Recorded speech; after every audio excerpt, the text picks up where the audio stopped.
Okay, so welcome back to your next video in the cognitive biases course, okay? The cognitive biases, the logical fallacies, the heuristics, the allures, the tendencies, whatever it is you want to call them. This is the next in that course. So today we are talking about this one. So I actually combined these two because in some cases you can separate them and in many cases you can combine them. At any rate, they are related. So certainty and uncertainty bias. We're gonna just do these both at one time. So what is certainty and or uncertainty bias? Well, basically what this says is, generally speaking, things that people can be more sure of, that they have more of a guarantee of, they're more likely to put their energy and time and focus on, right? You're more likely to buy something if you're sure that it's going to work, right? You don't want to buy, like, you go out and buy a car and you get a lemon or something and you're taking a look at the car and you're like, man, this has 200,000 miles and the tires are bald and why won't it even start and stuff, right? That's too much uncertainty. You're gonna be like, I don't think I want this one, man. But you see a car that has, let's say, 50,000 miles. Everything is looking good, new tires, you take it around the block a couple of times, everything looks fine. Which one are you more likely to purchase, right? Everything else equal, obviously the one that you have more certainty in, all right? So that right there is basically certainty and uncertainty bias. The uncertainty part can get into things like, oh, okay, you left me hanging there. Cliffhangers is a big uncertainty thing. Suspense is big. And I'm not going to be able to cover all of these in this video. By the way, go into the premium version of this course if you want to hear about a lot more of those things. But today, we're just going to go over these couple, and I'll go ahead and give you a quick example.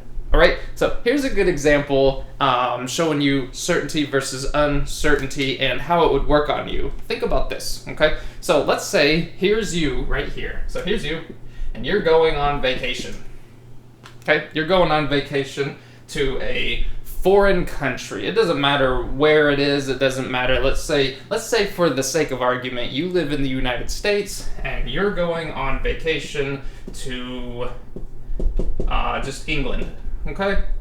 So, first of all, most people would find it easier to go from the United States to England than to go from the United States to, I don't know, some place that's an active war zone. Why? Because if you're going to an active war zone, there's a lot of uncertainty. Are you going to make it there? Are you going to make it while you're there? Are you going to make it back? Are you going to be injured or killed or kidnapped or any of those things? That's a lot of uncertainty. And can you, this is probably already conjuring up images of what could happen to you if you went on vacation to the wrong part of the world at the wrong time, or whatever the case is. You see what I'm saying? So most people would choose to go somewhere that's a little bit familiar. And this does get into familiarity bias. We'll cover that just a little bit. But certainty is when things are more familiar, they're generally more certain, and you have nothing is ever 100% certain. If you fly from the United States to England, it is technically possible that the plane will go down and you will die.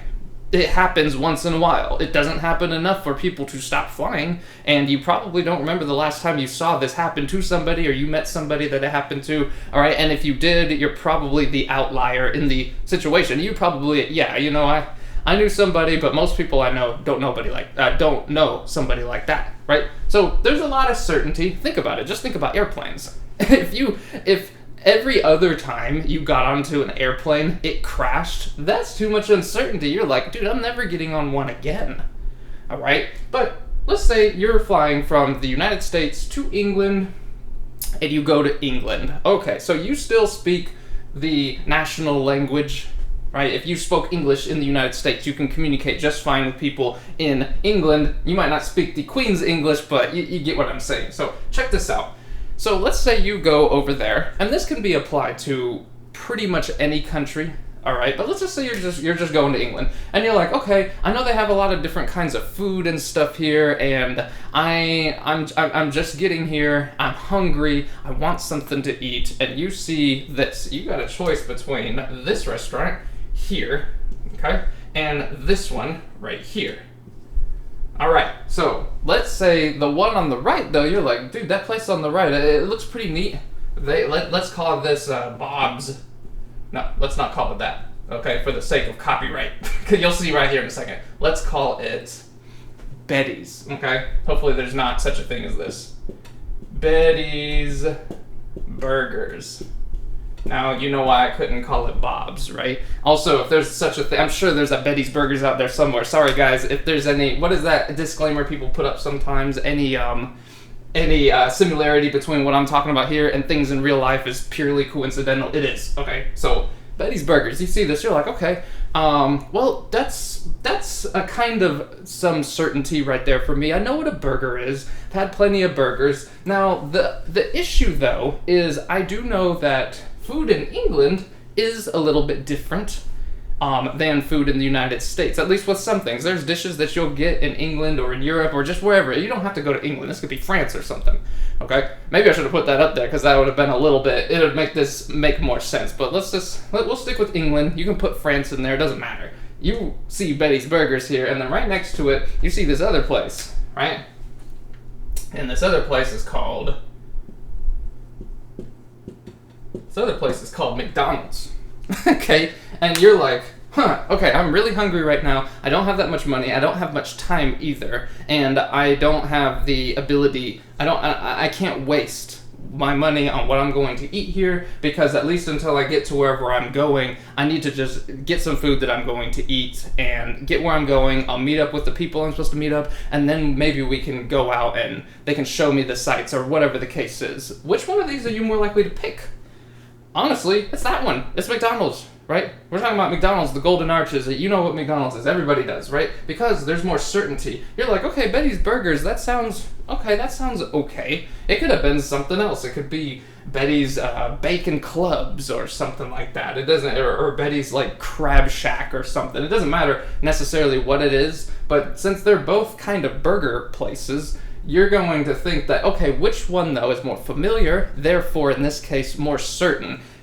Have you ever walked into a McDonald's and you saw the menu and it was completely different? Like, they had chili dogs on there, and they had, like, clam chowder, and they had, like, once in a while, they might get something like that, but these were their main things, and they have, they've got beef fried rice and stuff. You've never walked into a McDonald's, and those were the main things. You're like, where's the Big Mac? Where's the Quarter Pounder? Right?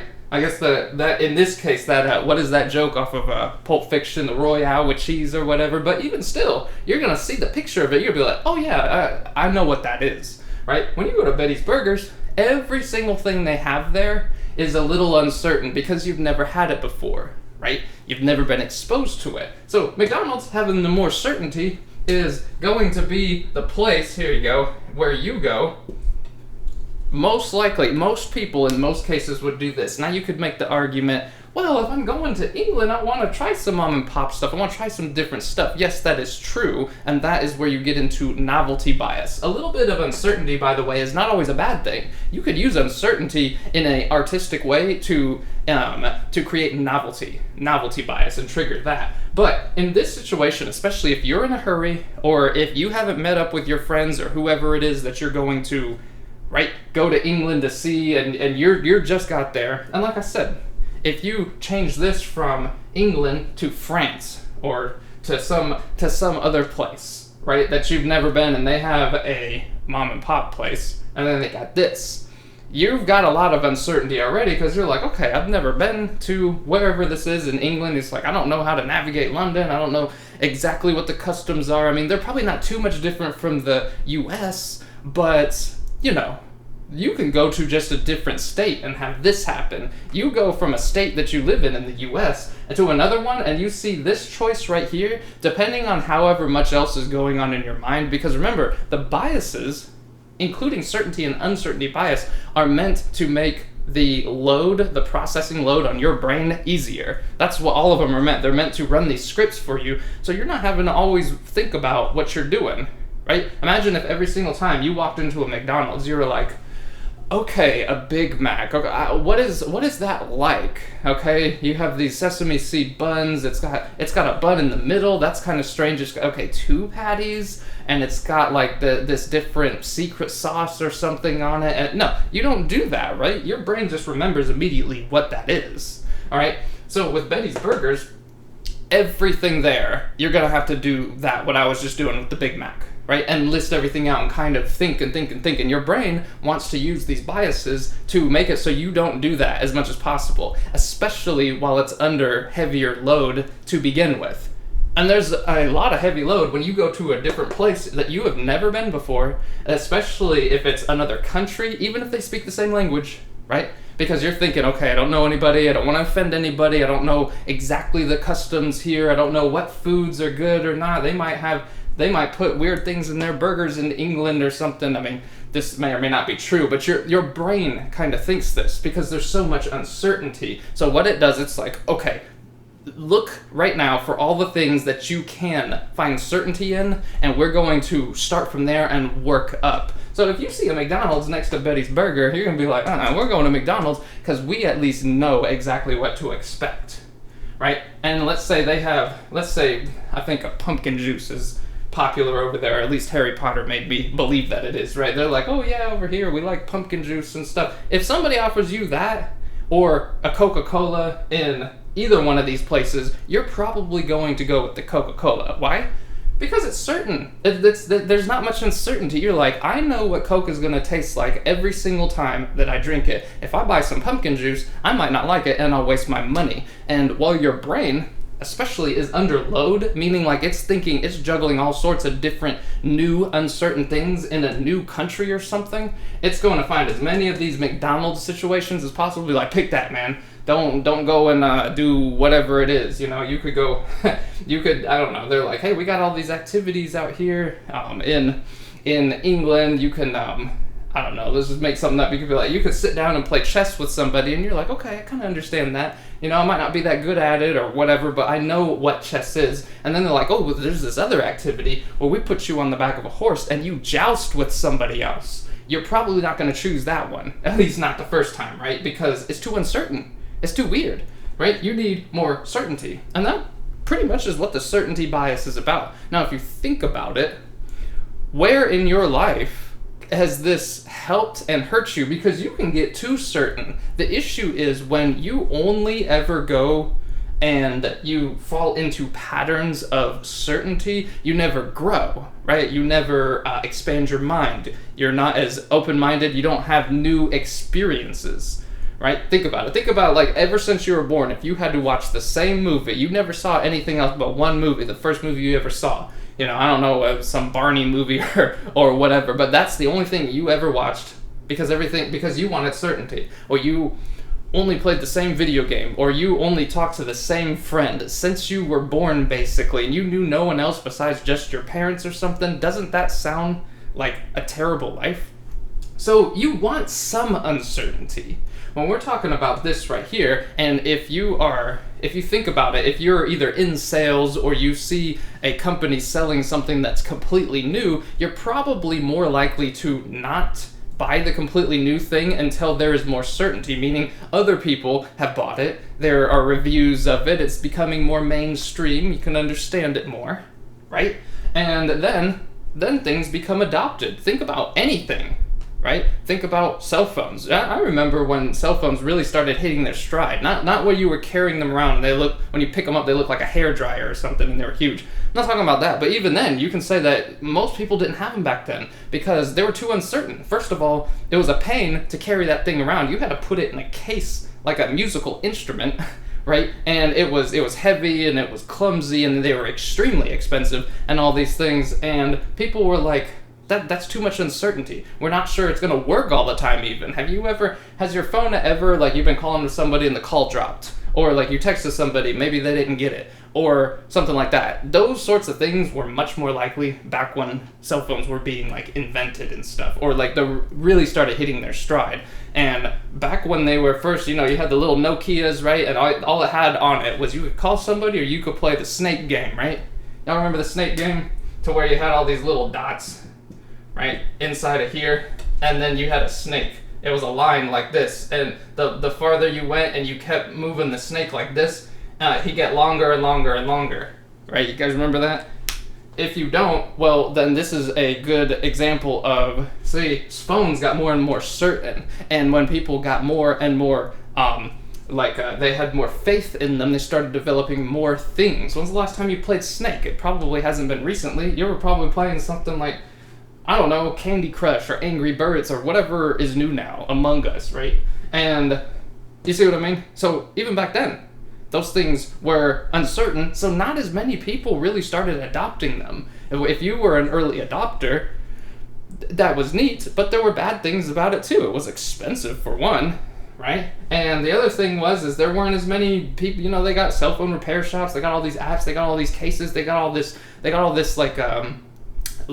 content and dang, what do you call it? There's support, right? And extra stuff that you can do with your phone nowadays. So basically, that is certainty and uncertainty bias. So look in your life, right? Where are things too certain and where are things too uncertain, right? Where are things not uncertain enough? If your life is not, if there's no uncertainty in it, it's probably boring. And if this is especially true with that quote, like, hey, you know, the definition of insanity is doing the same thing over and over and expecting a different, right, outcome. Well, you have to introduce some uncertainty then. You're just gonna have to do that in order to get past that issue or situation. But anyways, that's certainty and uncertainty bias. If you have the premium version of this course, we will see you over there. If not, we will see you in the next one. Thank you.